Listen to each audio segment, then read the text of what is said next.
So, hi you guys. I have some familiar faces and some new faces. I think I've done 6 or 7 workshops for Volunteer Yukon over the years. And I'm a non-profit kid in my heart. I think communities are the life force behind culture. And I think that non-profit organizations are made up of community. And so the work that you do is advancing our well-being. So for that, I probably will always be a nonprofit kid, and I'm a big fan of Volunteer Yukon. As RP said, I have been in the Yukon for 30 years, self-employed for the last 10, and have had my own experiences involved in participating in engagement functions, activities, be it a public event as a member of an organization, or a public event on building a road down like on a new highway, or being a part of major projects where I was actually working for a sponsoring organization and leading engagement. There's all kinds of my experiences. With that, I have bias, I have subjective feelings and opinions about things. I have a strong passion for people having as much information as they can as they form and shape their opinions. In fact, recently, the Millennial Reverse Town Hall, it was held at the Kwandon Cultural Center. We had Chief Doris Bill and Aurora Hardy lead a workshop inviting youth to not take what they read or hear for granted, but be curious. And so today, I'm going to ask you guys to be curious about what you believe effective engagement looks like. We're going to talk about some definitions. I'm going to show you some tools. To give a quick background, I recently, in the last 3 years, actually took 2 workshops. It was about a week long. They were hosted in Whitehorse. My colleague John Glenn Morris was connected to Dialogue Partners. They are a company that specializes in public participation. And the organization they delivered training through was called the IAP2, and we're going to talk about that today. It's the International Association of Public Participation. Their standards and spectrum of what is good engagement or what is effective public participation were eye-opening, illuminating for me, because they helped organize how, at varying levels, you cannot make the same commitment depending on who the sponsor organization is, depending on if you're talking about acts and legislation, or if you're talking about a new member benefit in a nonprofit. The range of why you do engagement and what kind of a commitment you can make to the public is different by law, by values, by outcomes, and this feeds into the question on effective. And so I'm going to show you later the spectrum of public participation. But before I keep going, I would like to ask if you could each introduce yourselves, what organization you represent, and what does effective mean to you from the perspective of us thinking about strategy and design for an engagement experience that is effective. Anybody can start. Okay, I'm Julia Duchesne. I work for the Yukon Conservation Society and the Outreach and Communications Coordinator, Director there. And to me, effective public engagement is, I'm going to go with a really basic definition of it does what we need it to do, and we know that it has done that. So I'm going to paraphrase for you, for the mic and the people at home. Effective public engagement is where it does what we need it to do, and what? And we also know that it has done that. And we know that it's done that. So you have evidence. And the need probably has had some investment of what is our need. Excellent. Anybody else? I'm Cody Rion, the energy analyst with the Yukon Conservation Society. I don't have a full definition of effective, but I think that a big part of it anyways is that people feel that they have been heard and that their yeah, that their opinions have been, or their input has been considered Cool. appropriately for whatever the question. Yeah. So where, again, I'm going to paraphrase for the people at home, where people feel like they've been heard and they know that their opinion at least is being considered. Yeah, excellent. Anybody else?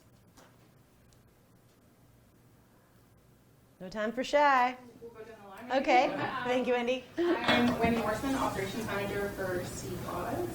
And to me, effective public engagement is sort of having a clear goal of what you're trying to get out of the engagement process, and then also having a clear idea, much like Julia said, you've got a clear idea that you're actually meeting the goals. Right. And how you're actually tracking that. So a clear goal and a way of knowing how you've achieved that Yeah. with some measurables. Yeah, excellent. Hi, I'm Francis Lefebvre. I work for l'Association franco-yukonaise upstairs. And I'm communication director. I think for me, effective public engagement is people showing up and feeling that they've shown up for a purpose, like that they're contributing to the common good or the good of the organization. Mm-hmm. I think that's how I see public engagement. Yeah.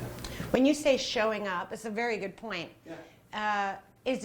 Do you think success is also determined by how many people show up?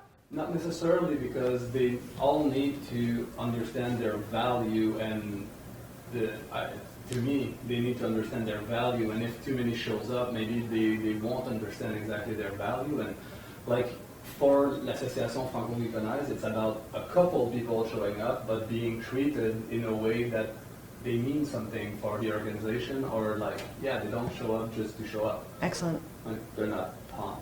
They're not wasting their time. Exactly. I think the evolution of the word consultation and engagement, we've moved away from consult, because it does feel like it, in our context anyway, in the Yukon, that it just means I showed up, I asked you what you thought, I'm moving on. And I think there's a trust eroded in our society in Yukon on that exact process, which is heightening why Yukon government, private sector are investing in, and nonprofits investing in, trying to learn a little more about engagement, both as citizens with a voice and as people who may lead a project and be a sponsor of an engagement event or activity. Awesome. Hi, my name is Courtney Milton. I work at the Colin Cultural Center as the Cultural Programs Manager. And effective public engagement to me is meaningful for both parties, both participants and the people who are planning. So it's not taking this relationship and making it meaningless and below. I'm very glad you said relationship, because that speaks to, if I feel like my values have an opportunity to be considered or respected in a way that fits my needs, then there can be a relationship established and some element of trust. And we're going to talk about trust later.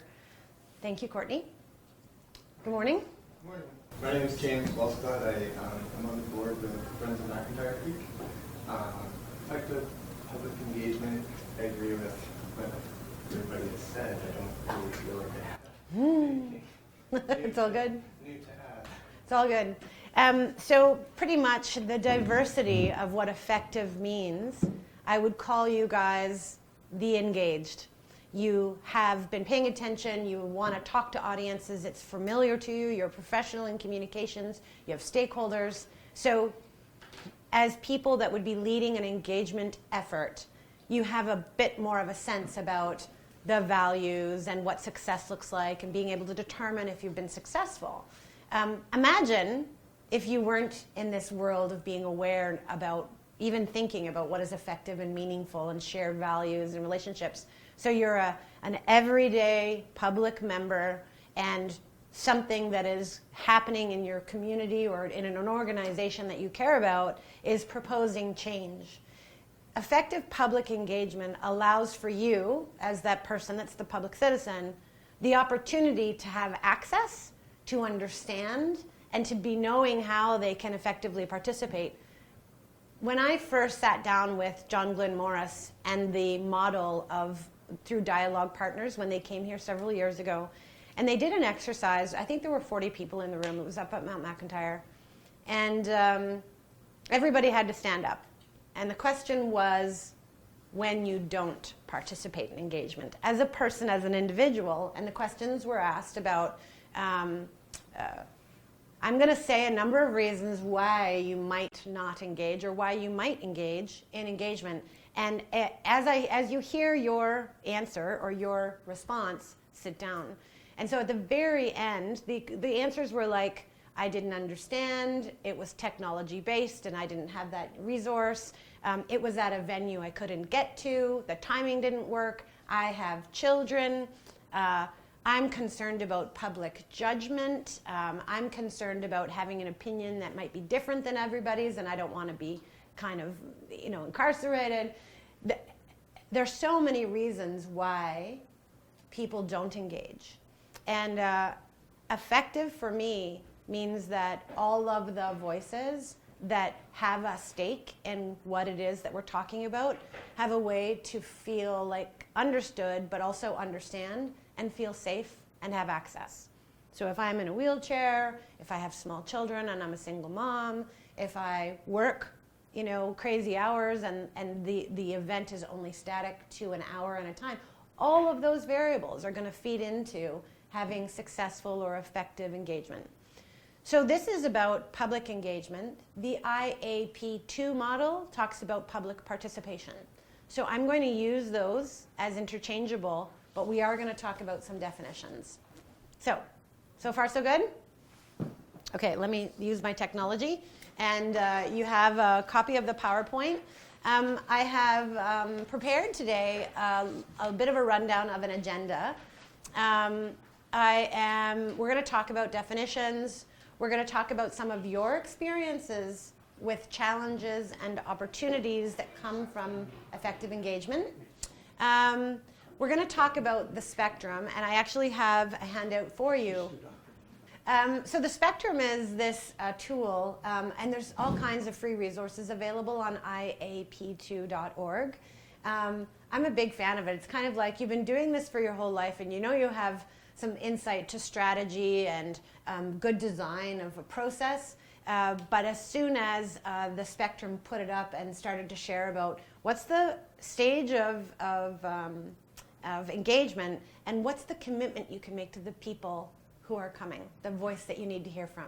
And so that's going to be really important is being able to communicate clearly, depending on what level of engagement you're offering, that you're honest with people. For example, if immunization is going to be a mandatory thing, that unless this is like it's topical because it's in the news, if you are anti-vaccinate and the Yukon government needed to say only kids that have had a measles vaccination can go to school, that's a radical thing. But I don't know, but maybe it's in the news and in fiction on television. The engagement process would be merely me letting you know what has been decided. It is not me coming out into the public and saying, hey, so what do you think? How does this work? What do you need? Should we or should we not? They are not those questions. It's a kind of a medical crisis. That's just a scenario. That's not happening for people at home. It's just a scenario. But the other thing I was thinking, so I see a couple of other people that cycled in today, and I cycled from Mount Sema this morning. I'm just thawing out now. And and I was thinking about how sketchy it feels to ride through town. Not on the trail along the river, but down 2nd or 4th Avenue. Imagine if there had been a public sponsored event to ask citizens, especially riders, we're going to build a double wide bike path through the downtown core, right? Let's have public engagement. I can anticipate how people will respond to that. In fact, a friend of mine is owning a major transportation company in Vancouver, And as you know, Vancouver has changed their road construction and their bridges and so on to expand more biking lanes. And he, as a company that transports large bodies of people, it was a huge issue for him. But Vancouver's like healthy outdoor city that loves to cycle, and my God, they can cycle almost year round, if not all year round. And how envious I am. And so the public engagement side of that would have had voices of people in business, people who have shipping and receiving issues, and people that drive people and do tourism. Also, the cycling community, the walking community, the use less gas advocates. Like, there's so many voices in that kind of story. As you think about effective engagement and attracting all of those kinds of voices, we're going to show you the tools for how to talk to diverse audiences, depending on what the need is of why you're doing the engagement. At Foundation and Steps, the IAP2 course was 5 full-time days and about $5,000. I'm not going to be able to make you experts of tools and techniques and foundations and details, but I'm going to give you some principles and some ways for you to help think differently about engagement, and or at least prepare and plan a little differently the next time that you either participate in engagement as a citizen or an organization, or you organize something. At the very end of it, I've given you a worksheet where I'm going to push you through a few questions about your own organization, and I'm going to ask you to align them to the foundation and steps, just so that it's kind of a way of coming around full circle to solidify the learning. And as RP had said, we're going to leave time for you to finish your questionnaire with Volunteer Yukon. So we've already done this. So today is to explore theory, challenges, strategy and design, and effective public engagement or public participation. Could you put your hand up if you're familiar with strategy design, strategic planning? Okay, so there's common steps. What are we trying to do? What do we need to know? What are we gonna do? Let's do what we said we're gonna do, and let's evaluate it. So there's common 5 steps in strategy. The same thing can apply in public engagement. Creating a strategy or an intention behind those 5 steps. They're not in my thing, but I'll say it again. It's what do we need to do? What do we need to know? What are we gonna do? The plan, implement the plan, and evaluate the plan. So you have all identified various pieces of that already when you were doing your introductions about what is effective, so I'm inspired. The outcomes of the workshop today is a greater understanding in designing public engagement, identifying motivations, needs, how to evaluate, stakeholders or audiences, and insights to the IAP2 spectrum of public participation. I have been writing this workshop and writing IPA, thinking about hops, I guess. I don't know what happened, but I had to go through and edit my whole presentation. So let's talk about definitions. This is the definition from the IAP2.org. Again, that's the International Association of Public Participation. So IAP defines public participation as any process that involves the public in problem solving or decision making and uses public input to make sustainable decisions. Why did they throw the word sustainable in there? Yes. I was going to say because it's a buzzword, but actually I think it's because if your decision involves the public, it's more likely to last. Thank you, exactly. We could throw that out, and it could just be a one-time thing, but then I think it eats away at the word effective. And the whole idea of spending money and energy and, frankly, wasting people's time if we're not going to be taking this seriously and engaging with integrity. The public participation includes all aspects of identifying problems and opportunities, developing alternatives, and making decisions. It uses skills, knowledge, and processes common to other fields that require interaction with people. So the piece of, let's say you understand we've done the work about what we're trying to accomplish and what we need, and we implement our plan. In public engagement on the strategy side, it'll say, okay, So you created an online platform and you're using this space at FE for an event. What then? Like, there's so many tools and techniques to drive engagement. What are the questions you're going to ask? How do you want to talk to people? What kind of a commitment are you making? Is there refreshments? Is there access? Like, it's not as light and simple as we're going to have an online interactive Facebook page and a venue. We need to think about also the kinds of activities in detail of how you're going to engage. We can talk about that a little bit today, but that's a whole other chapter, and we have 2 hours. So happy to brainstorm always. Community engagement is different than public engagement. It's the process of working collaboratively with community groups to address issues that impact the well-being of those groups. Activities that help firms engage the community include credible and transparent reporting, town hall meetings, and collaborative decision making. So why would you say public participation and community engagement are different?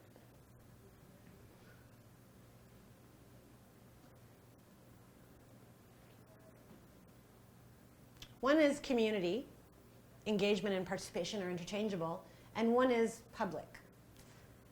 Depending on who your sponsoring organization is or the mandate of your organization, you may define community by a series of nonprofits. You may define a community as Marsh Lake. You may define a community as Francophone, the Yukon. But in public is generally a broader sense. Community sometimes will have a bit of a parameter around who. Public says everybody, generally. If a sponsoring organization is a for-profit and they want to do an event that is affecting every walk of life, that's public. If FE wants to ask its membership about the building of a new building, they're not going to ask people that live in Dawson City. They're going to be, unless there's Francophone residents there who want to participate in a building that happens to be in Dawson City. So that may be an example because you sometimes want to talk to everybody. Now I'm babbling. But my point is, community generally has a little bit more parameter around who you're talking to. Public generally has the sense that it's affecting a broader audience. Frankly, whether I'm working for nonprofits, foundations, for-profits, and government, they interchange community engagement, public participation. There isn't a right and wrong answer. It can be something that you can need to clarify, though, as you start to talk publicly about what you're doing and what your effort is. Effective, as we decided, is determined in so much as how much you have planned. If you have done all of the thinking and you've created risk strategies and you've talked about diverse audiences, whatever your needs are, how you're going to evaluate, if you've done thorough planning with spending time and understanding the values of the people that you're trying to talk to, I would say all of those things equal effective. Over my life of doing community work, the client will say we need to have community meetings in 14 communities in the Yukon. And it will look like a public venue where you're going to provide refreshments and you're going to have materials up and you're going to invite people to come in and talk. So let's say that was the scenario. For me, I would say, and what if nobody shows up? We made an effort. Is that effective? Is that success? Do I feel like I've done a good job as a supplier or a consultant? Or in fact, is the client saying, we know communities are busy, and if we have 3 to 5, that should be fine. For me, that's not fine. I think the voice in community, they need to be inspired, they need to understand, they need to have a cause or something that is compelling for them to come. But if I'm doing an activity that impacts a community, I would like to spend the time and the money to make sure that we actually truly learn from a diverse community. So effective is in the eye of the beholder. Okay, so why do organizations, businesses, or governments engage? I want to ask you, what is your name again, James? Could you join the table with Courtney? I want to ask you guys quickly to talk about, each come up with one engagement experience, something that you've participated in or that you have led, okay? And I want you to talk about what you think the purpose was of the engagement. When I say with your bias, I'm very serious about that, because your bias is in fact your values. That's where you're going to come to the table. Maybe you have something already that you're very passionate about, and maybe you are you're looking at it through a lens of, well, I planned it and we tried to be effective. So could we take a few minutes, come up with an idea in your head of an engagement you've participated in and or an engagement that you led, and have a conversation about what was the driver, just at your tables. We'll take a few minutes. Do you want each of us to give one? Yes, yes. As a facilitator, I hate interrupting when there's good dialogue. I want to bring us back, though. I'm going to invite you to remember that scenario that you've shared or an experience. When I share with you the spectrum of public participation, I'm going to invite you to try and identify where that experience fit in the spectrum. So why do organizations or sponsoring bodies engage? And what were some of your experiences? I'm going to try and track some of the good, bad, and ugly. Anybody? I heard some comments like intimidation and incomplete, as far as a word of ambiguous. It was unclear what we were doing. Why do sponsoring bodies engage, and or what are some of your experiences that you shared at your tables? Damage control. So they engage to do damage control.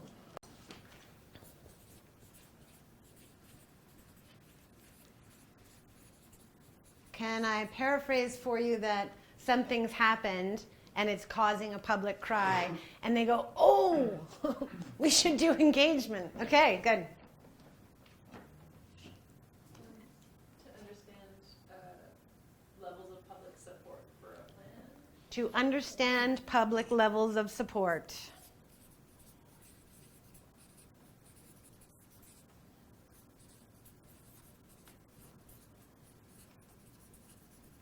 Anybody else? To gain specialized knowledge on a topic. So it could be technical even? Right.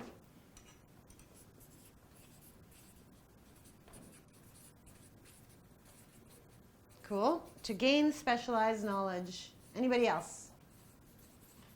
To justify decision making. This is where the erosion of trust starts to take place, right? Kind of in the same areas here. Yeah. To justify decision making. This is kind of cynical. But the bias thing is real. To delay action. Yeah. To delay action. Or to check a box. We reached this group of people.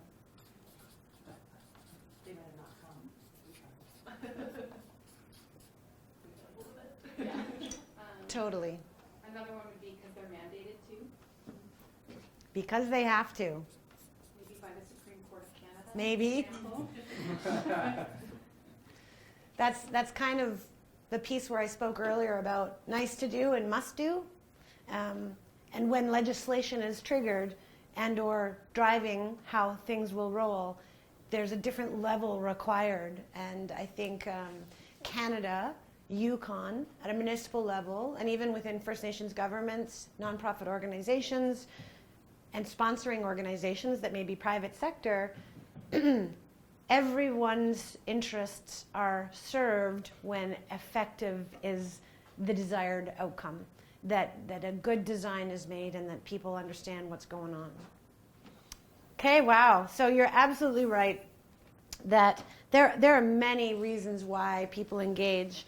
And in here, it's about decision making, being able to understand the values of the people you're serving, but the intent behind the sponsoring organization can erode that public confidence, trust piece. For example, years ago I did some work, I worked in stakeholder and community relations for the resource sector. And the idea was that I had good relationships and I wanted to help the voice of the community be involved in the story. But the response was, Patty, what are you doing community relations for a resource sector? The flip, I struggled because I didn't want to be pro or con development, but I did want the voice of community to be involved in the tent and not outside the tent. And so that's where I arrived at why this is an important function for me and why having the highest standard I can is important. I want to tell you a quick story and you break it down for me. I'm not going to use any particular names. So I had a client, they had a pretty significant engagement exercise they wanted to endeavor. They said they wanted it to be effective and thorough, where the public would have great opportunity to learn and understand and engage. We have 3 weeks to start, and we would like it to be coordinated tomorrow, and we would like it to be effective. We would like good engagement. It all has to be tracked, and we want to be able to make the documents and what we've heard in such a way that it can be transparent, and we want it all wrapped up in a total of 7 weeks. So this is a Yukon scenario. So as an engager, as a consultant, I said, no, thank you. I love all of the objectives, but I can't do the timeline. There's a whole bunch of reasons why, because of the knowledge in communities and degrees of relationships, you can't rush. You're not going to get effective. You're not going to get meaningful. In fact, the values you say you want to honor at the outset will be already not matched. So instead, the timelines were inflexible, so I agreed to be an advisor to the process and build a team such that we could do some things in short order. I got an extra 3 weeks of time extended. So in the middle of that, it was coming along. We were building some processes to enhance public confidence, even though it was rushed. We were trying to do what we had to do. It was legislative driven, so still not revealing the client. And about 3/4 of the way through, before we hit the ground, we were asked if we could add another mandate to our existing public meetings, so that we would now be asking communities for two time slots in the same meeting. So we just secured an hour with communities, say, and a meeting, say, with a municipal or First Nations government, and now we were asked to get another hour and a half. Just throw it on, whatever. And the struggle was real. The timelines were critical. The driver was coming from the top down. I was still in a role as advisor, and I gave my advice. About 4/5 through the project, we got a new mandate, and they asked us to have 3 conversations in the space that we had rushed to. Now, the point of the story is that the sponsoring organization, the body that is driving, generally the people that are at the helm of saying these things need to happen, it is not their decisions. It's part of their job. Something is being triggered by legislation. There's a political something, geopolitical crisis.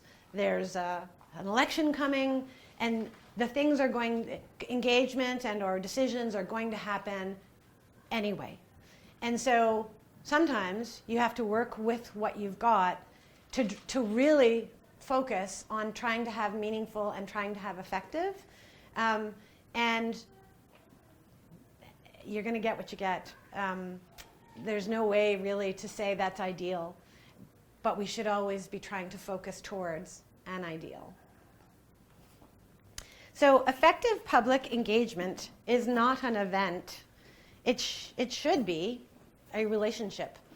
And you spoke right at the outset when you introduced Courtney, the idea that shared values and a relationship between the sponsoring proponent and those that may participate in the engagement, or participate online, or participate in a survey, or participate on a phone call or an interview.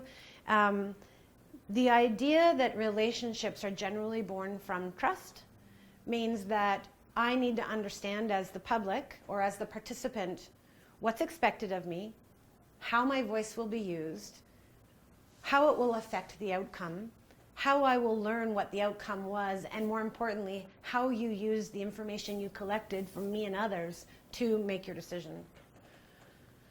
So we talked about an event in the community.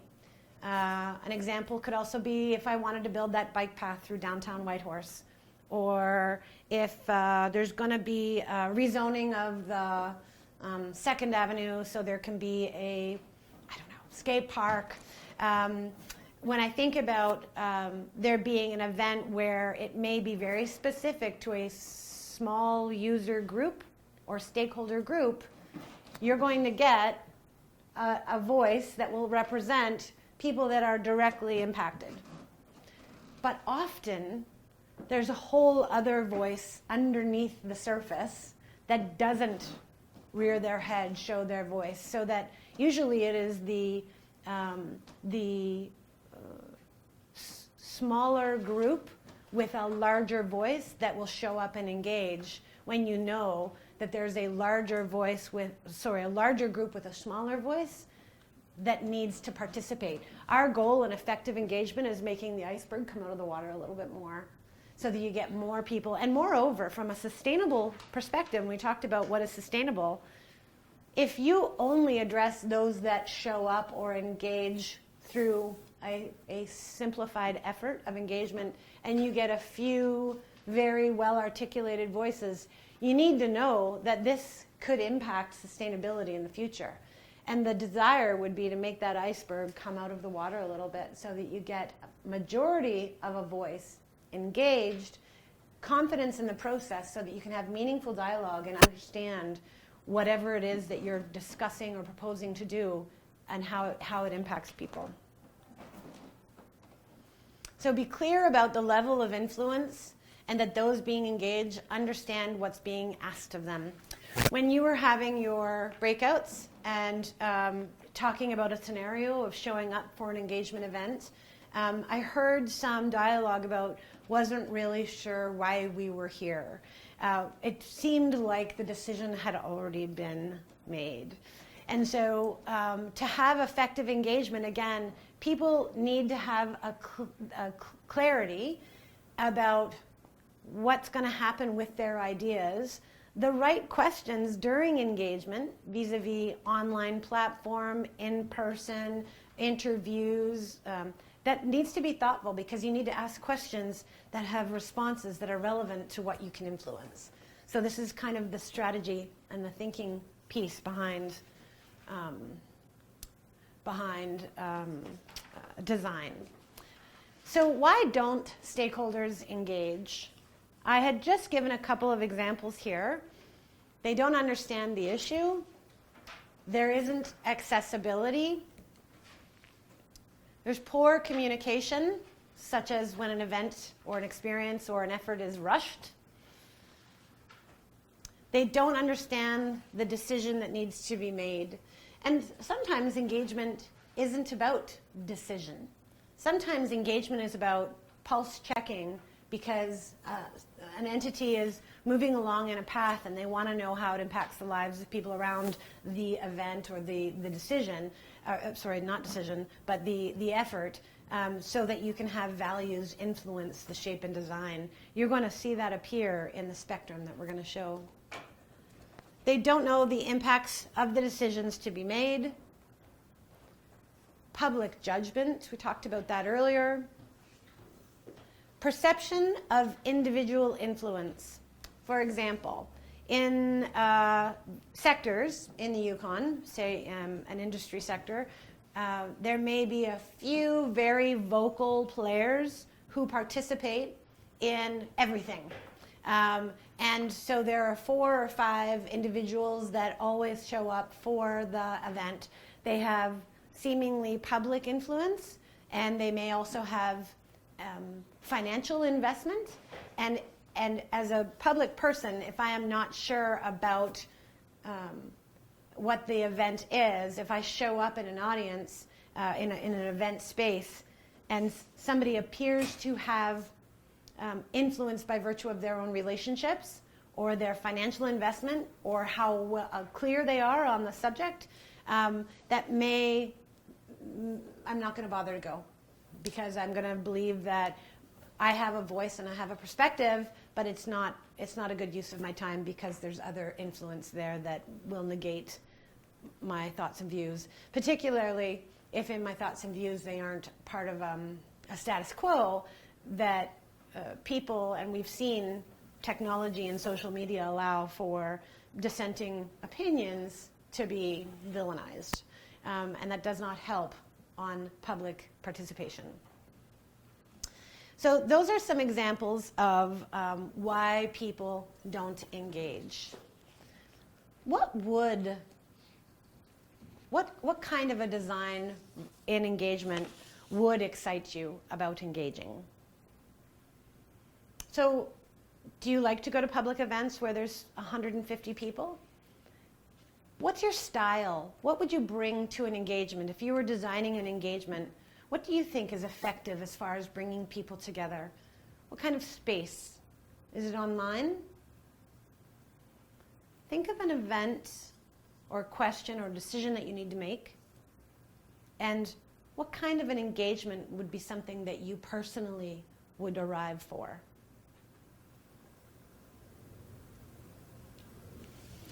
For me, I like to have options.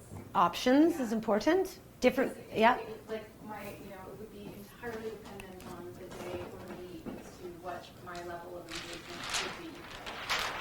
And so sometimes, like something I can sit down and spend 5 minutes and share something online is way easier than having to rework a whole day to attend something. Excellent. So accessibility is a word I would use that speaks to meeting your needs. It's physical space, but it's also time space, childcare space, work space. You as a stakeholder, what kind of an engagement experience, what things are built into an engagement experience that would be attractive or draw you to participate? What's meaningful? Well, 2 different things. One sounds super trite, but like snacks. Food. People come together around food. And if I'm, say you have an engagement from 5:30 to 7, often I'll have an event or like I have something to do at 7, so it's like, can I get dinner there while I'm engaging? Then great, I'll go, and that checks that box as well. Totally. So it's like, can we make it convenient in different ways? Like I was once studying, or once I stopped by an engagement, and I had thought that it was sort of an open house, but it was actually like an hour-long presentation. So, and I only had like 15 minutes, so I looked in the room, saw that everyone was seated listening to a presentation, and sort of left because I knew that I couldn't. Engage. Yeah, engage. Yeah. So, yeah, was it work in with my schedule? Totally. So was that 2 experiences or 1? No, the other one was whether I think they're listening. Often, yeah, it's sort of you make a judgment call. It's like, oh, do I think it'll actually make a sense if I'm there? Imagine the counter to that. So what you had said, and I'm just repeating it for the recording, is that if I show up, do I have confidence that I can actually make a difference? And the flip of that is, if I don't show up, can I make a difference? And the idea that by virtue of choosing to not engage, you are also choosing to not have a voice. What is wild in our democratic society, and more now than ever, especially because of technology, we are empowered to use our voice. It's just how we use our voice and how we choose to use our voice. And does the engagement, is the world going to improve the lens of engagement such that more people are inspired to speak up. I have a sort of a personal example of that. Personal example. Yukon government is running an off-road vehicle engagement right Mhm, now, mhm. and Yukon Conservation Society is doing like a public campaign to try to encourage people to comment. Okay. And so we've been running ads on Facebook, and we're getting comments on the ads, and then we've been getting messages as well. And a fellow's recently just sent us a message this morning saying, "Oh, I have this concern. How are they meeting it?" And I'm like, "Well, it looks like this is what's happening." And he was like, "Well, it seems like to me like this whole process is a waste of money and time. Then, so I'm not going to comment on this. I'm not going to submit a survey, even though he'd spent like 5 or 10 minutes Engaging with you. Yeah, and I was like, well, I'm not Yukon government, so if you don't submit a survey, they're not going to know your position. He's like, well, it just doesn't seem like it's going to matter. I think that was So he was willing to spend time, and he clearly cared, but he didn't think his voice. He was sort of like boycotting the process, I guess. Yet he trusted to share with you his concerns, He really wanted to share. even though your influence is limited to your ability to get more people to participate. It's very interesting about a public process for engagement, where other organizations augment the advertising to try and drive a voice and or audience there. What did we do before Facebook? When it was, a few of us might remember fax machines before cell phones, and the engagement was related to a meeting space that had handicap parking and coffee. But there was no internet, there was no Wi-Fi, there was no kind of investment in food as a people that drives people to come together. It was a static space. And now the technology, social media and other platforms and apps are now positioning themselves. I'm going to share with you a little bit about that diversity, are becoming an integral part of moving a voice.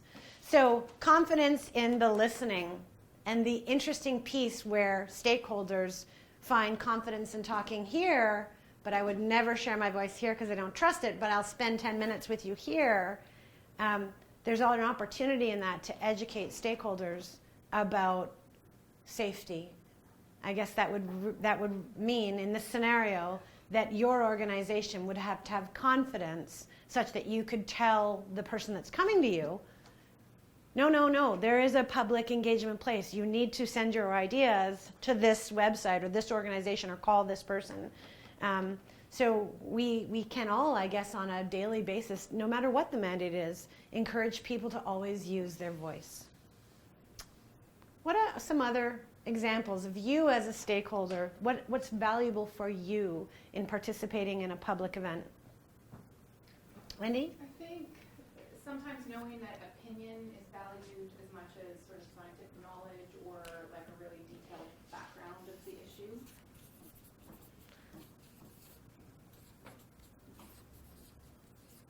Opinion. Or also storytelling, not just opinion, but stories.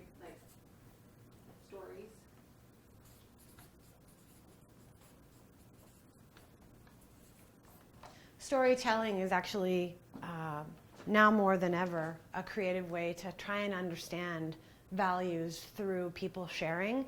And in diverse story sharing, you can learn so much more than you can have as yes, no, or rating scale, or come to a public event and over coffee and some croissants. No offense, we love your croissants, RP. Tell us what you think. But if in fact, in the techniques of once you have people together, how you engage with them, asking it to share story is illuminating. There's my word, illuminating again. Does anybody else have anything they want to share from how you like, what's valuable for you in a public engagement experience? I really like informal settings.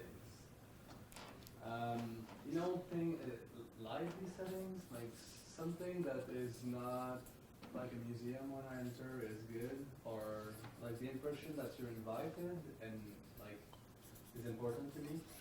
And informal leads to more storytelling too, in my opinion, which is like the 2-for-1 in that case. And I would say that conversation settings, not like I talk, you all listen, but like we all talk together about one subject, something like World Cafe, with one person responsible for Tracking. writing and then orienting the conversation around one subject that's on the middle, and then you can decide to leave whenever you want and go to another table to see like if you can express your opinion that way. Like this makes sense to me.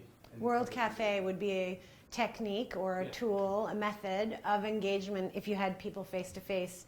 So you've said, consider the environment or the meeting setting that you've created, the difference between talking heads and public presentations versus Circle, World Cafe. The idea, recently again for the Millennial Town Hall, we were able to invite Willie Smarch from Carcross Tagish First Nation. He's a peacemaking circle maker. And Willie worked with the facilitators and the youth at that event in Circle to provide a way for, because through this process, there is, depending on the guidelines that have been set up, there's active listening. You're having the opportunity to share or the opportunity to listen, and both are correct.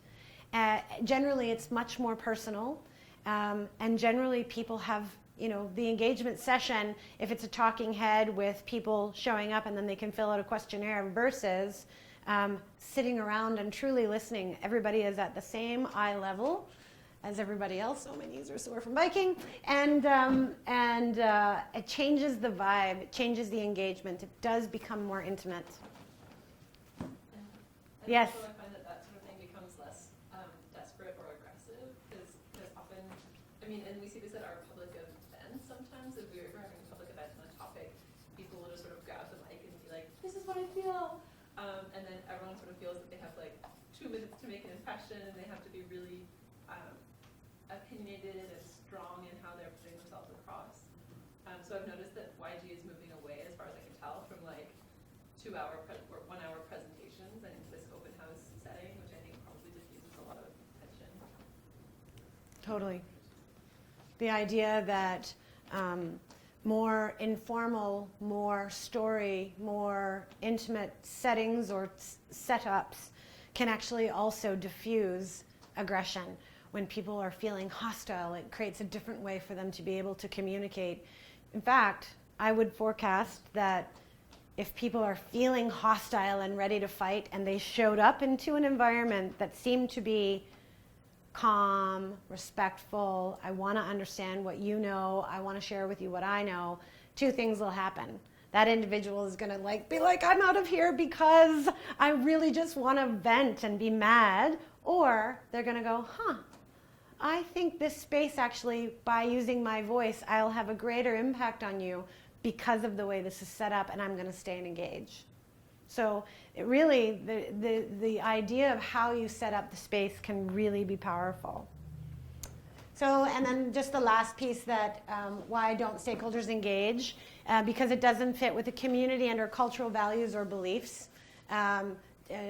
Depending on inviting people to a session that doesn't align with protocol or a religious holiday, or I'm on a national organization board where we generally are looking at the calendar and have some guidelines like we don't want to travel on weekends or whatever, and there's somebody that actually has a religious holiday that falls within a week that is sacred to them. They're not going to participate because of, these are considerations.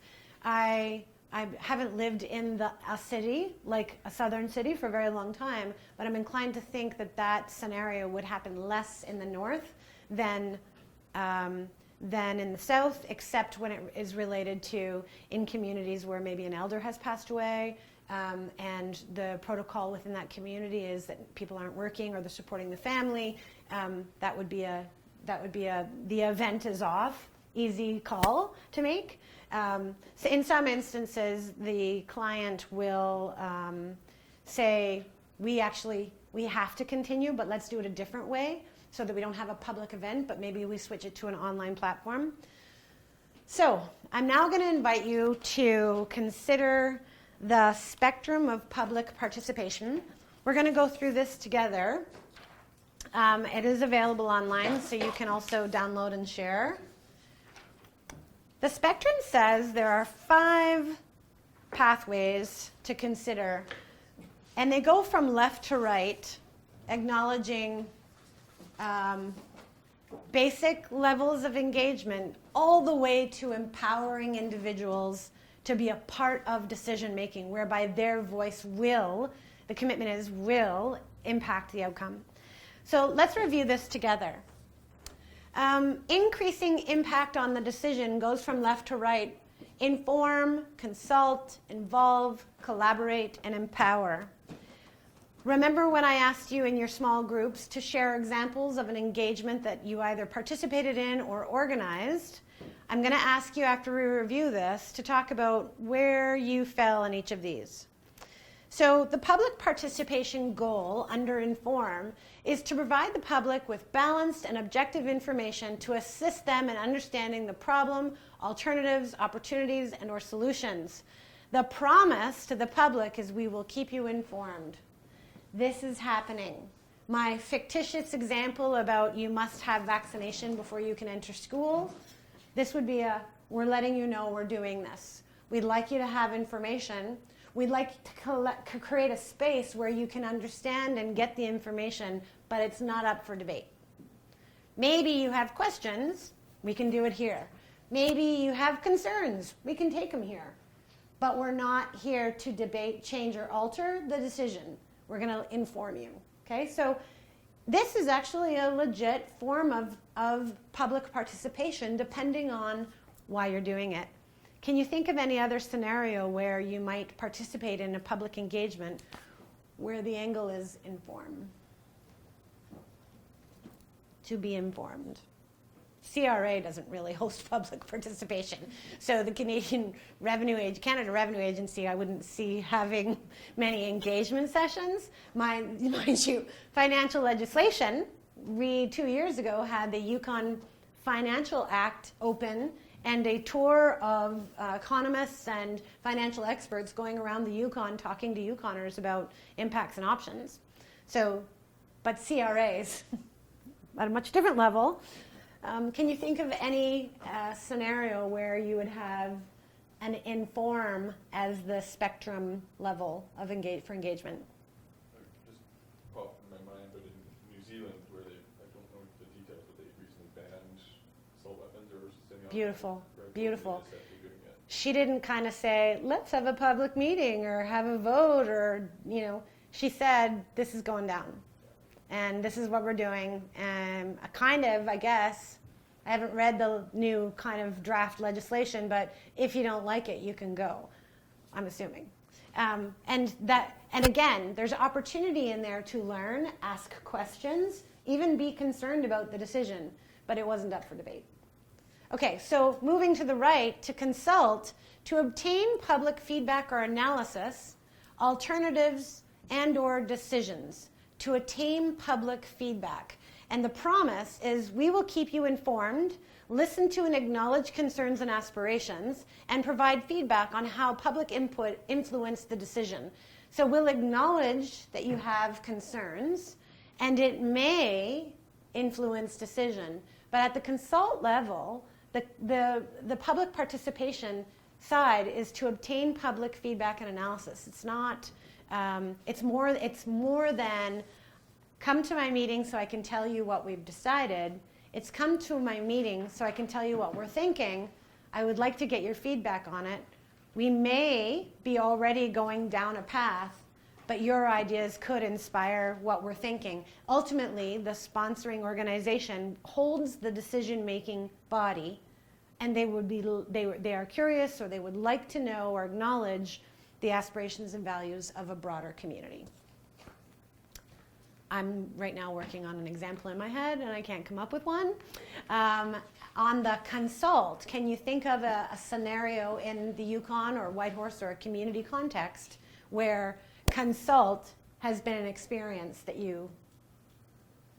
Seems like most consultations to me fall in this one. It's not quite, this is a decision we've Right. It's almost that. Right. And sometimes, like we were talking about how often we feel that the goal of public consultation is like, is this going to go nuclear in the public opinion? If it is, then we'll change something. And if not, great, we'll go ahead with it. So a lot of the consultations I think fall under this. Yes. Which isn't necessarily like I'm not trying to be No. cynical or mad. No. Well, I think this is an important element, though. I think public trust in the engagement process of public or civic engagement on decisions by bodies, any body, has some cynicism in it. And it's born from real places, real experiences. I think one of the other things that I see often is that if you're outside that decision making and then you get consulted and it's like, oh, this is what we're thinking, you don't have the context, or you're not given the information often to see why they ended up like this versus options A, B, C, D, and F. Yeah. So I think that's one of the places that challenge often comes up, is that people are like, well, why didn't we consider this? You know, this is absurd. And usually there's probably a pretty good reason why they didn't consider that, Right. or at least when they're speaking values. And people often, you're not given that information, so people don't see that side of it. Totally. Yes, Julia. Yeah, and this is something that I was thinking about in our last slide is like when consultation is necessary and when it isn't. Because Right. often to me, I'd sometimes rather the government just get on with it rather than consulting. Like sometimes I'm just sort of like, well, talk to a couple of key groups and then just make a decision. Mm-hmm. And sometimes I think that government consults when what they really need to be doing is just doing a better job at sharing their process or sharing what they're working on. So I'm going to try and paraphrase that to say that sponsoring organizations could serve the public by also sharing, as they've arrived at decisions, what their process was for that versus investing in doing engagement when we know that they're going to be doing A anyway. What we want to know to build public confidence is how they arrived at that decision. If there's a conversation that is about elderly and or access and or long-term care, my priority would be that the people that are directly impacted that need those spaces, that their needs are met. So their families, their doctors, their healthcare professionals, their physios, whatever that is. But then secondarily, this is my community, and maybe someday I need to be in that space. And so I have a relevant voice as well about maybe location or facilities or something sustainable. So you're absolutely right. Sometimes decisions, communities are inspired and informed, satisfied when they at least know how the decisions were made. And then comes the challenge, but what if those pieces are important? I have a question on sort of this piece. So for me, a big part of my experience with public engagement and community engagement is sometimes crisis. So you showing up or you're delivering? Both. Okay. Both. Okay. So, like, crisis sometimes it's a good thing because there's something really tangible that people want to engage in immediately, and they see that it's a timely thing and that this is really important to dig into. So one was the grizzly bear management plan consultation came out literally weeks after A tragedy. Two tragedies. And the level of engagement from Marsh Lakers in particular and people in Mount Lorne who are feeling really kind of attached to a personal encounter with grizzly bear, that engagement just shot up. Yeah. And they were very engaged in the process. And so it was a good thing. Yeah. And yet, even within that, like it had already been planned. The timing of that consultation had been planned like a year ahead. But there was this feeling, this distrust in the process because people felt like the government was just using a crisis to sort of, forward their agenda. And so the process wasn't comprehensive and wasn't strategic. Then what? So let's move on, though. The next level takes consulting to a greater level, and in fact, I try and achieve at least involve or greater when in the work that I do. So involve is to work directly with the public through the process to ensure that public concerns and aspirations are consistently understood and considered. So if Wendy comes to me and she has a bone to pick and she's passionate about something, I need to sit down and I need to be inquisitive and respectful and work hard to understand where Wendy's coming from and how what I have the ability to influence could support what she's doing without changing significantly what I'm doing. And I want Wendy to know that. So my promise is I will work with you to ensure that your concerns and aspirations are directly reflected in the alternatives developed and provide feedback on how public input influenced the decision. For me, effective also speaks to, and I didn't waste your time. And that when you came out and you gave me your voices and your ideas, I could directly show you how we consider that. Involve is that level. It's right in the middle. It's certainly greater than inform. I think you're starting to get the sense. Collaborate is the next level. Collaborate says to partner with the public. Partner being the key word. In each aspect of the decision, including the development of alternatives and the identification of the preferred solution. So I'm going to work with you. We're going to shape this together, and we have a shared investment in it. I'm the proponent still, but your ideas will work with my ideas, and we will arrive at something together. So the promise to the public is we will look to you for advice and innovation in formulating solutions and incorporating your advice and recommendations into the decisions to maximize to the maximum extent possible. I think, and this may trigger some bias, but I think that over the last 20 years, our city bus routes have worked hard to balance the economics of operating those routes, given low ridership, with the needs of public, acknowledging that you can't drive around and around and around in an empty bus and the cost that it does to do that. And yet, maybe public that uses public transportation needs certain routes and certain times, and it works or it doesn't work. But I think over time, the city of Whitehorse has tried hard to collaborate. Their bottom line on the financials is that there is no money tree, but the flip side is that they have worked hard with user groups and stakeholders to try and innovate smaller buses, diverse routes, new bus stops. Go ahead. Well, wouldn't that be involving though? Because if they don't take the public and ask them to identify preferred solution, they ask their input, but deeper than a consult. So my view is it's involving the public more than collaborating with them. Okay. It's like Doritos with the vote, with the new flavors. What? The new flavors of Doritos are like they ask every year to. Oh no, it's late. Sorry. Okay. But they ask every year to vote for a new flavor, and basically it's the same. They involve people. Yeah. But overall, the decision is in their hands. True.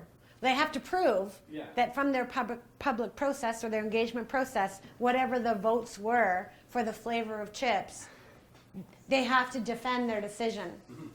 So that's involving, but collaborating. What would be an example of collaboration? I'm not sure City Bus makes me really understand. that was just I don't know the detail of how they weighted the needs of diverse user groups, except that I have seen municipal transportation in the city of Whitehorse change 180 degrees every 3 years. So it's got to be in response to something more than just economics, because they've purchased new buses and they've tried to do energy efficient, and they've put they're constantly looking to reinvent or revive users and or the use of public transit.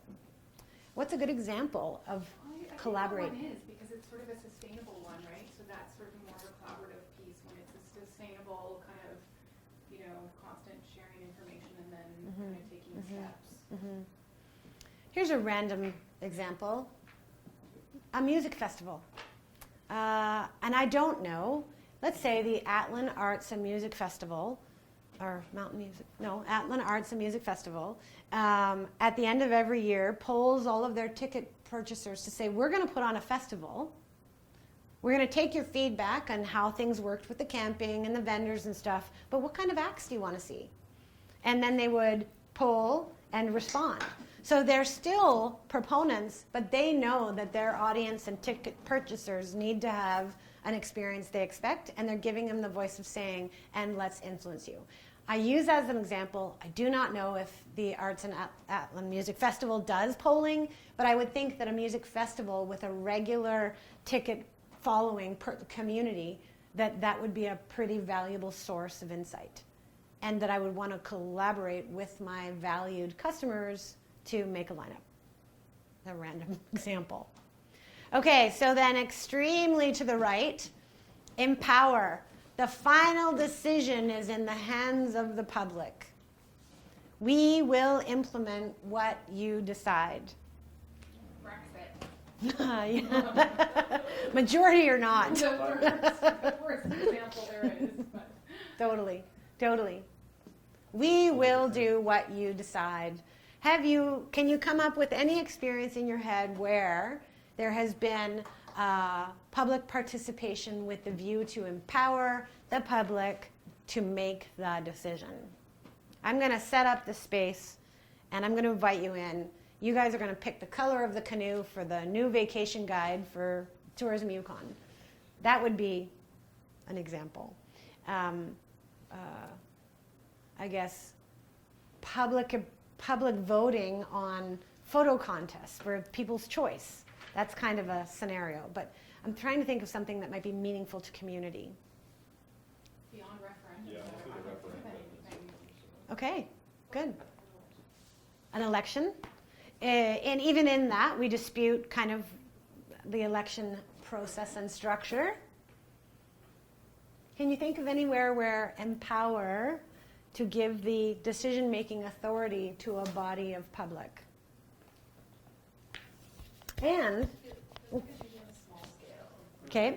Either a huge scale or very, something that's not super meaningful, like what are we going to call our new boat, or something like that. Yeah, like the statue that they name Max Cox, the Max Cox in Northwest Territory, that they name Elon Max Cox. Well, and it's like that boat that got named Bodie McBoat, right? Either it's very small scale or something that doesn't really matter. I think it's hard to find examples of Totally. actual public empowerment. Totally. I actually think to the point on elections and as a one where people are truly empowered to make a decision regardless of the mechanics of the process. So as I wanted to illustrate for you, and from your own experiences, you can be talked at, you can be talked with, or you can do the talking. That's kind of how the flow of that will go. Any questions? For me, as someone who does engagement in my work and or aspires to participate in engagement, I want to know that it's going to be worth my time, and I do not want to regret not showing up. So understanding my values, if you're hosting an engagement, will help me decide whether or not it's a worthy space for me. And all of the elements about what your promise is to me and how you set it up such that I can show up in a way that's accessible and convenient, where I might get some food or coffee, or it fits with my life. Engagement in the Arctic, in the Nunavut and Gwich'in Territory, and or in the East, where internet is highly irregular as far as consistent access. Online platforms would not be a way to be talking on a regular basis to citizens in those northern communities. So I have some extras here. I'm just going to leave them here. Yes. In this engagement space, is anybody doing the door-to-door stuff now? Rather than planning out these events, just start knocking on doors and talking to people? I just heard Jonas Smith saying this morning on the radio in an ad that he was going door to door and talking to Yukoners and wanting them to meet him. Interesting. Is he actually, or is he just making a radio ad? Well, so it's very interesting that regardless of your views of his political stripe, that's what he's told the public. And your bias informs whether or not that's legit and to what level you trust. And this is something that we inspire youth to question themselves on, and for you to also counter in your own. When you show up, what bias are you bringing, and what equates a level of trust, right? So I don't know. And so this is where we said to the youth a few weeks ago, I challenge you to challenge what you've heard or read or heard someone say or talked about in a coffee shop. Be curious. At the workshop with on Thinking Critically, I think it was called. Were you there, Courtney? On Thinking Critically, in fact, the conversation actually put the scenario of what's happening in the federal government with Jane Philpott and Jody Wilson-Raybould on the table, and invited people to share what they thought they understood about it, what the source was, and what if. Not because they were defending or trying to cause doubt, but they wanted to push people critically to think about, what are you hearing? What are you learning? How do you know? What is the alternative? What is the strategy? What's the motive? How do you feel? How does this resonate with your values? I was sort of wondering, does this mean that your participation can be like one of those three, or is it multiples of those three? Because I often think that those are are at odds. Like Okay. often we get driven consultation where it's like, we want to put this road through, or we need to renew this license, or Right. or something like that, which is very sort of like end goal driven or like reactive versus values based stuff. Right. Or like what stated values are. Right. What Right. engagement would look like if it was actually about embodying those values. Right. I feel like sometimes those are in conflict. So, proponent that might be an industry, their values may be that they mitigate environmental impact and they hire locals. I just made that up.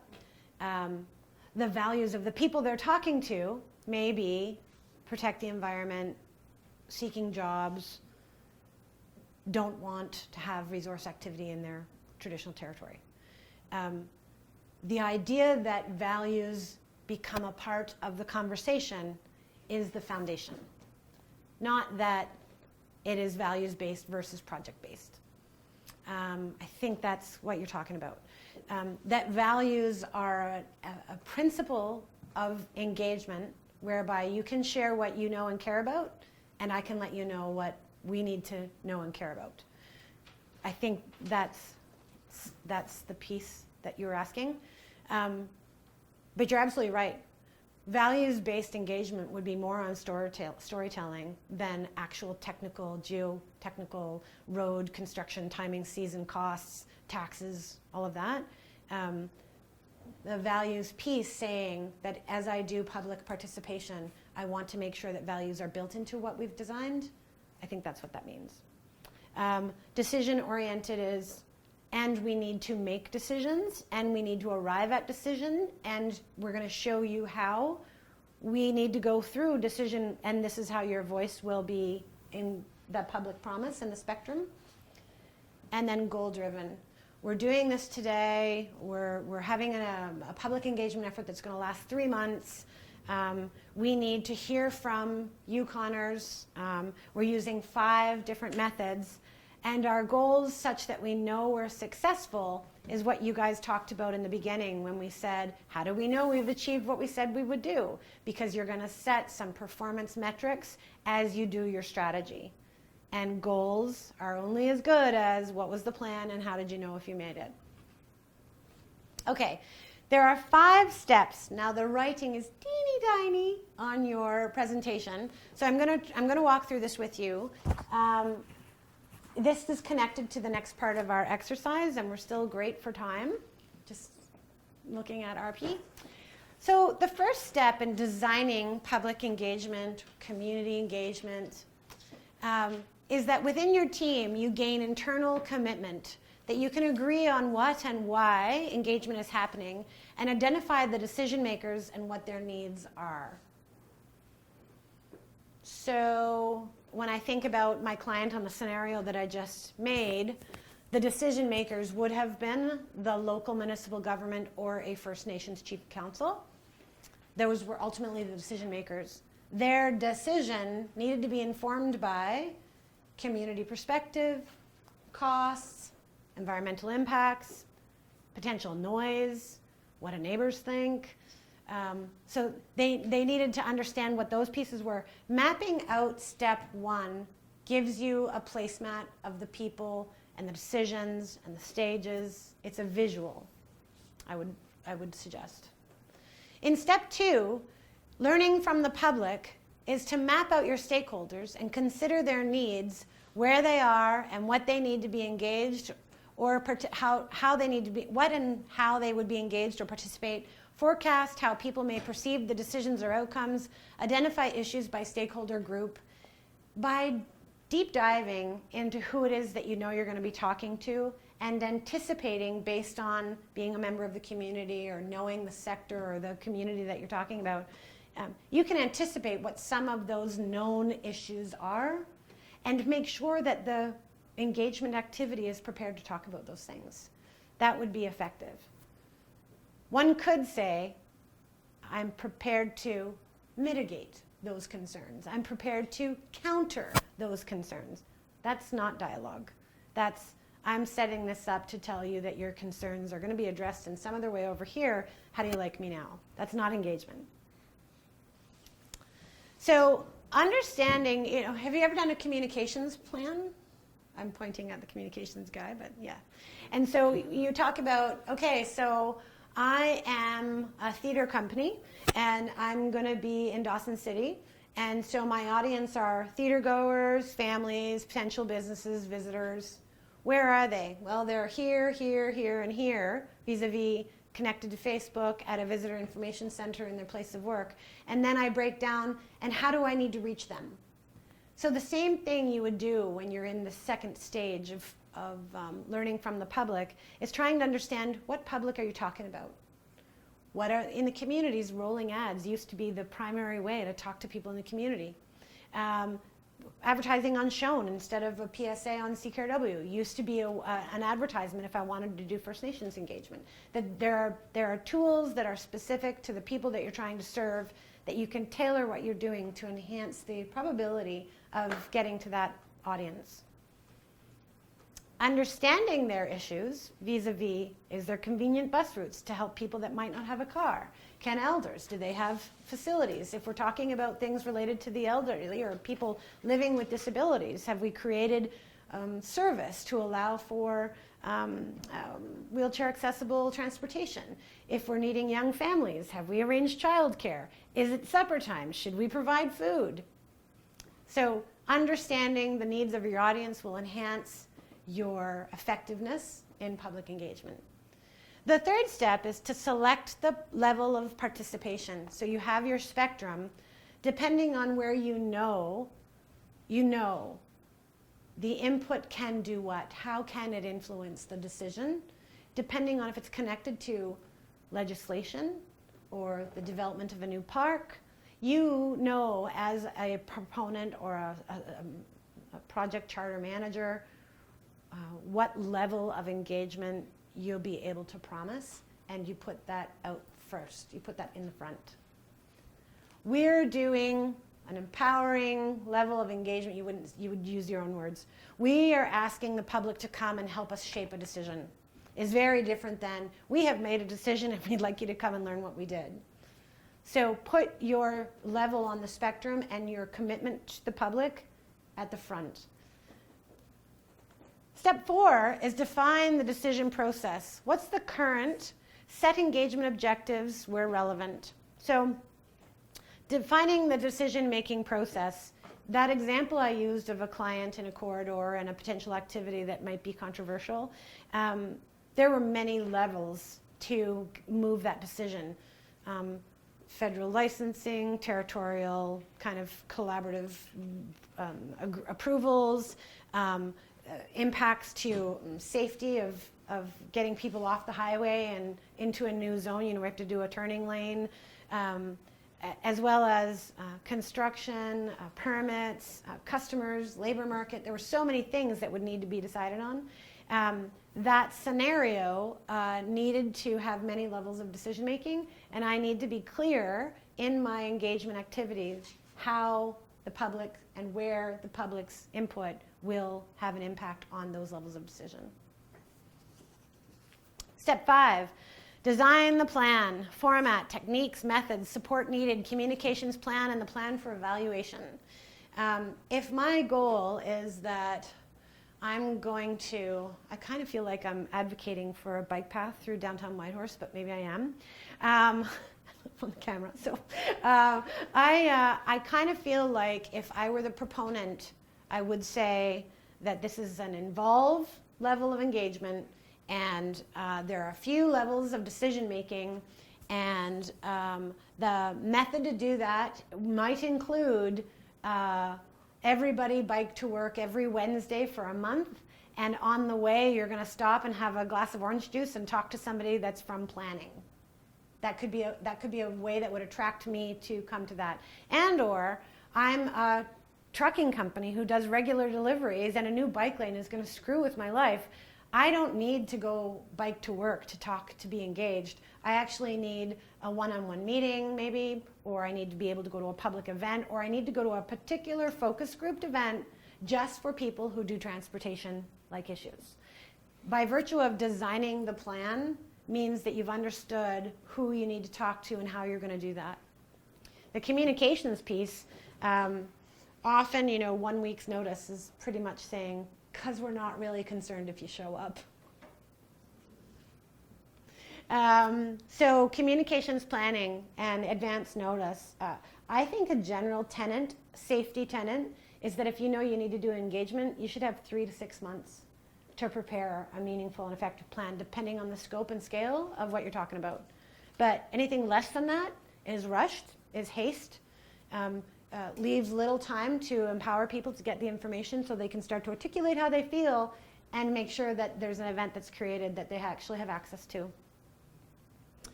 Okay, so those are the 5 steps. You have them printed in your handout, and they're in a tiny, tiny font, but they're pretty basic. I'm hoping you can see them. I will help you read.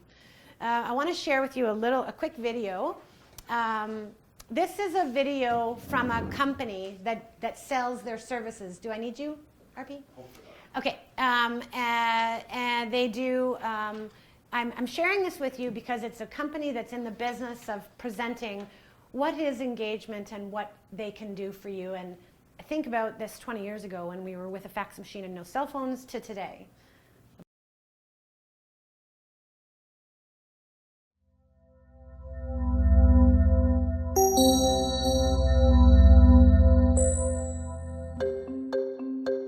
In many countries, trust in government and multinational organisations is falling. Turnout in elections is at an all-time low. This does not mean that citizens don't care. Millions are mobilising around specific issues and causes, whether on social media or on the streets in protest movements. And others are finding alternative sources of authority and support where they do not feel they are being heard and engaged. Governments and multinational organisations urgently need to reconnect with their citizens. They need to show they are relevant, open and transparent, listening and acting on people's concerns. We help governments and multinational organisations reconnect by creating opportunities for citizen engagement and participation. We use both traditional techniques and digital approaches, including social media listening, insight, engagement and consultation, content strategy and storytelling, events and roadshows, youth education programs, voter turnout campaigns, public consultation exercises, deliberative approaches such as participatory budgeting, crowdsourcing, and open data and data visualization. Get in touch to find out more about our work on improving engagement and participation around the world. I wanted to show that to you because I'm overwhelmed and reminded constantly about how just in the last 10 years, public engagement is starting to be shaped by technology. And what we are doing today is going to be different in 2 years. And the idea that public's voice can be found whether you want it or not, because they're going to use social media and they're going to use technology to get their voice heard, leaves an opportunity for those that are designing technology to be at the forefront of it, leading with your values and those of the people that you care about their voice of. So that was just a piece. There's a lot on the internet related to when public engagement goes wrong. And actually the first round of stuff that comes up is all about getting married when proposals go wrong. So then I changed the search criteria to talk about public and civic engagement and kind of successes and failures. So if you want to dig in and be curious on YouTube or whatever, you're going to get a lot of stuff on proposals. So this is one more video. I'm actually not going to take the time for it, just to tell you, there's a little vignette from a fellow who has been working for Ipsos Reid forever. He's been doing engagement with Ipsos Reid. It's a polling organization in Canada, North America. And he talked about what was most important, and I wanted to be able to give it back to you and ask you if what you heard from what we're talking about, if you think there's a disconnect. Because I saw a disconnect, and I found it very interesting. They're in the business of public polling for clients versus civic engagement and what is meaningful and effective. So, but I'm going to skip it because if I just go forward, is that going to work? Yeah. Oops. Where's my worksheet? I had a slide called worksheet. I know, right? Okay. I'm going to go back. Okay. Now, we've gone through the spectrum. This is double-sided. We've gone through the spectrum. We've gone through the values and steps. And I'm going to ask you to think about your own organization or a project that you've either participated in or you would like to be doing. So Project X is your project.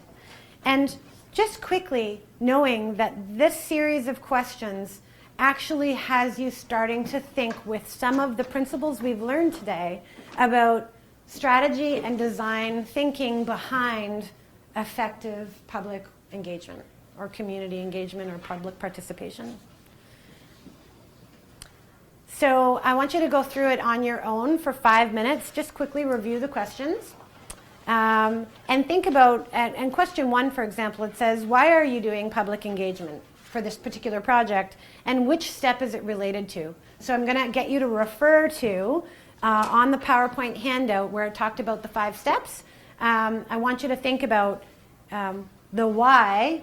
Does it trigger step 1 or step 5?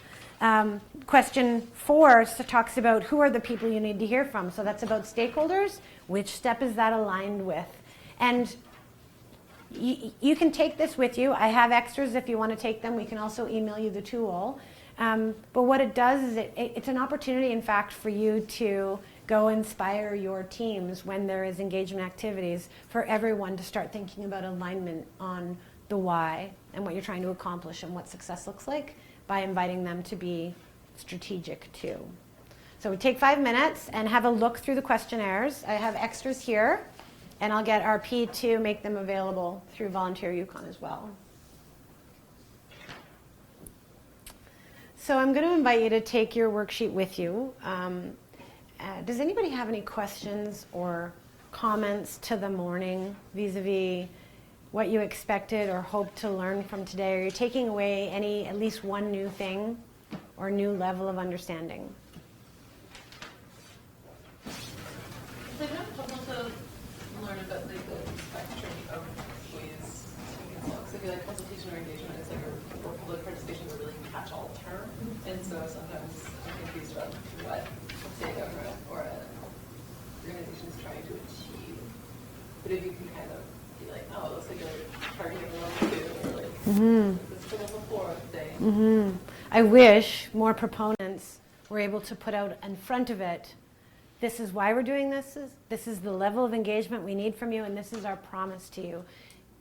If you think, therefore, you want to use your voice and show up, at least you know the rules. It'd be lovely if everybody did that. In a perfect world. Stay idealistic. I am. Any other questions? Well, I want to thank Volunteer Yukon for inviting me to participate, and to you guys for being curious about what effective and engagement means. I hope that this helps you inspire your organizations and your work, and particularly you as public. So thank you. Thank you.